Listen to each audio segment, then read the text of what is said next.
തനിക്കെതിരെ നൽകിയ മാനനഷ്ട കേസ് മാറ്റണമെന്നാവശ്യപ്പെട്ട് കോൺഗ്രസ് നേതാവ് രാഹുൽ ഗാന്ധി താനെ കോടതിയെ സമീപിച്ചു. 2017 മാധ്യമപ്രവർത്തകയും ആക്ടിവിസ്റ്റുമായ ഗൗരി ലങ്കേഷിന്റെ കൊലപാതകവുമായി RSSനെ ബന്ധിപ്പിച്ച് രാഹുൽ നടത്തിയ പരാമർശത്തിൽ നിന്നാണ് 2019 RSS പ്രവർത്തകൻ കേസ് ഫയൽ ചെയ്തത്. മാനനഷ്ട കേസ് നിലവിൽ ഒരു സിവിൽ ജഡ്ജി പരിഗണിക്കുന്നുണ്ട്. എന്നാൽ ഹർജിക്കാരൻ ആവശ്യപ്പെട്ട നഷ്ടപരിഹാരത്തിന്റെ പണമൂല്യനിർണയം കാരണം കേസ് സിവിൽ ജഡ്ജിയുടെ അധികാര പരിധിയിൽ വരുന്നതാണെന്ന് രാഹുൽ ഗാന്ധിയുടെ അഭിഭാഷകൻ NV അയ്യർ വാദിച്ചു. അഭിഭാഷകനായ ആദിത്യ മിശ്രയ്ക്ക് വേണ്ടി ഹാജരായ RSS പ്രവർത്തകൻ വിവേക് ചമ്പനേർക്കർ ₹1 ടോക്കൺ നഷ്ടപരിഹാരം ആവശ്യപ്പെട്ടിട്ടുണ്ട്. മഹാരാഷ്ട്ര കോടതി ഫീസ് നിയമപ്രകാരം അത്തരമൊരു ക്ലെയിം സിവിൽ ജഡ്ജിയുടെ പണപരിധിയിൽ വരുമെന്ന് രാഹുലിന്റെ ഹർജിയിൽ പറയുന്നുണ്ട്.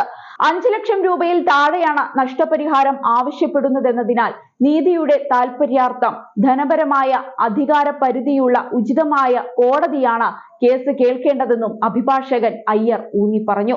മാനനഷ്ട കേസ് പരിഗണിക്കുന്ന കോടതിയുടെ അധികാര പരിധി സംബന്ധിച്ച് രാഹുൽ എതിർപ്പ് ഉന്നയിക്കുന്നത് ഇതാദ്യമല്ല. 2021 ഡിസംബറിൽ സമാനമായ ഒരു അപേക്ഷ പ്രിൻസിപ്പൽ ജില്ലാ ജഡ്ജിക്ക് മുൻപാകെ സമർപ്പിച്ചിരുന്നു.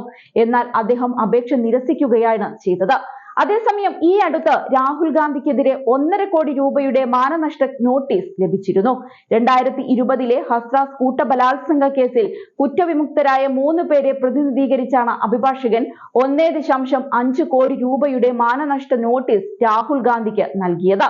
ഡിസംബർ 14 പങ്കുവച്ച എക്സ് പോസ്റ്റുമായി ബന്ധപ്പെട്ടാണ് നടപടി ഉണ്ടായിരിക്കുന്നത്.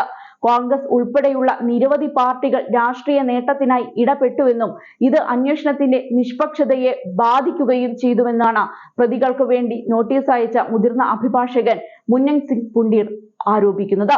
15 ദിവസമാണ് സംഭവത്തിൽ മറുപടി നൽകാനായി ഇവർ രാഹുൽ ഗാന്ധിക്ക് അനുവദിച്ചിരുന്നത്. ഇരയുടെ കുടുംബം ഒതുങ്ങിക്കൂടിയിരുന്നു.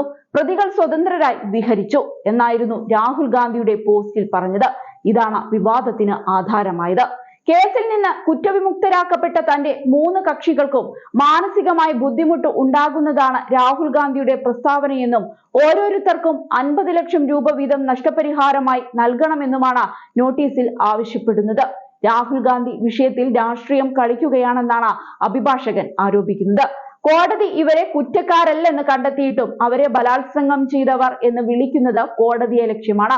2.5 വർഷത്തോളം തന്റെ കക്ഷികൾ ജയിൽവാസം അനുഭവിക്കുകയും അപമാനം നേരിടുകയും ചെയ്തെന്നും അഭിഭാഷകൻ ചൂണ്ടിക്കാട്ടിയിരുന്നു.